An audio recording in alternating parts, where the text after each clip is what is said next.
Excuse me ভাইয়া, আরো 2 বাটি হালিম দিয়ে। বাবুল ভাই 5 নম্বর টেবিল আর 2টা হালিম। কি রে, তোর জ্বর কমছে? না রে। আহা, ঠোঁটগুলো শুকায় গেছে, চোখগুলো লাল, একটু শরবত খেলে ভালো লাগবে। বাবা যাবেন ধানমন্ডি? হ্যাঁ জামু।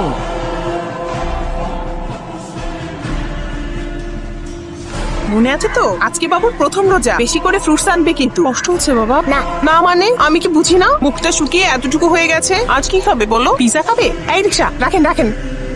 বিফ হালিম একটা, ফিশ কাবাব 4টা। আচ্ছা এখান থেকে লেগ রোস্ট 4টা দিবেন। আচ্ছা মা, না খেয়ে থাকলে কি রোজা হয়? না বাবা, রোজার সময় সংযম করতে হয়, অন্যের কষ্ট বুঝতে হয়, আর মানুষের সাথে ভালো ব্যবহার করতে হয়। আরে এত আস্তে চালালে তো ইফতার রাস্তায় করতে হবে, জোরে চালান। সারাদিন রোজা রাখা রিক্সা চালাইছি তো শরীরে বল পাই না। প্রমিলা, বেগুনিগুলো নিয়ে এসো, ইফতারের সময় তো হয়ে গেল।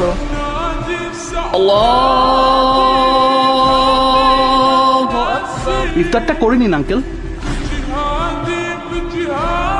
ওসমান, তুমিও বসো, একসাথে ইফতার করি। আঙ্কেল, আম্মা আপনাকে এগুলো দিতে বলেছে।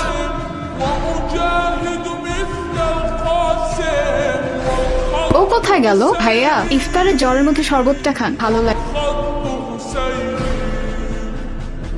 মামা নেন, একসাথে ইফতার করি, নাইলে মজা আছে।